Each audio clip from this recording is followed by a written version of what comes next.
Happy Physical Friday. Okay, y'all, so there have been some videos that are floating around on social media, and I think they have the potential to get someone really hurt.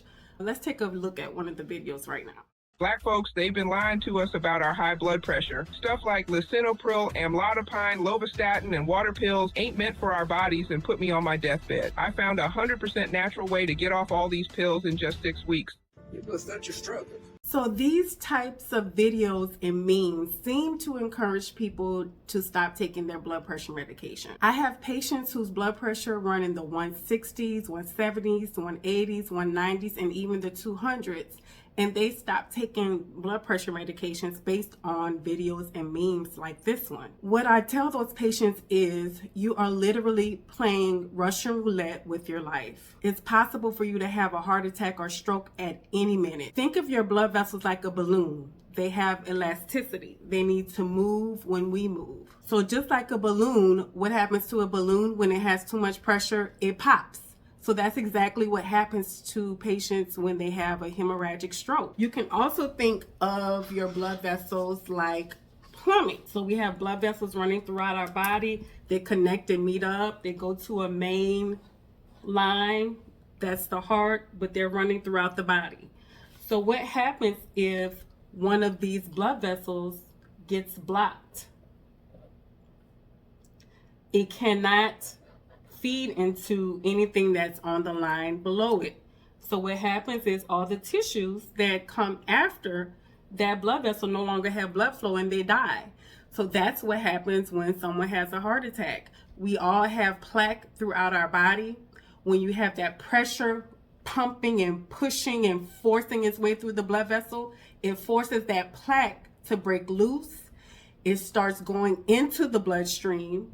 And then it gets to an area where it has a curve or another area with more plaque, and it completely gets blocked.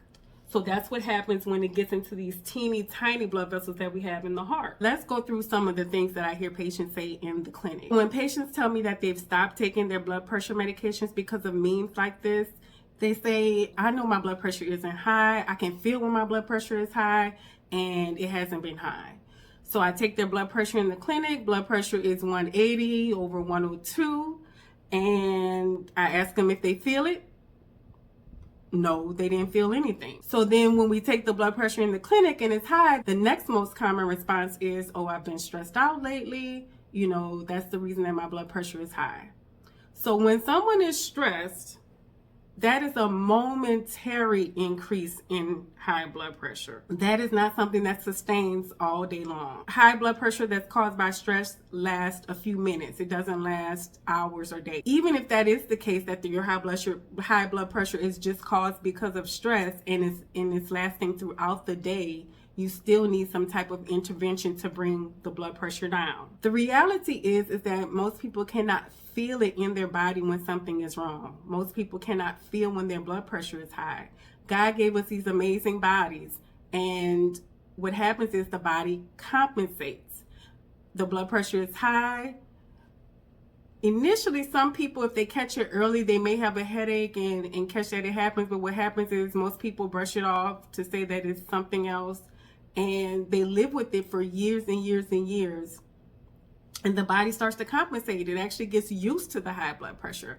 I've even had many patients who start to feel worse when their blood pressure comes down to normal because they've been used to having the high blood pressure for so long. Or another thing that happens is by the time you feel that it's high, it's really, really high. So when I have patients that say that they feel that their blood pressure is high, it's 240 over 120, and then we have to call the ambulance, go into the hospital and have intervention that way, because that is a life-threatening event.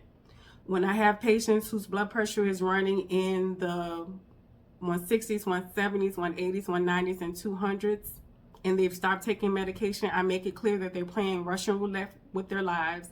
They can literally go to work and be fine one day, and all of a sudden their family finds them down and unresponsive the next minute. So I tell them, please, please, please, it's okay to take supplements.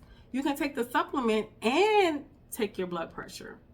medication. And then there's steps to take to start to come off of blood pressure medication. Supplements themselves are not a bad thing. Supplements are a good thing.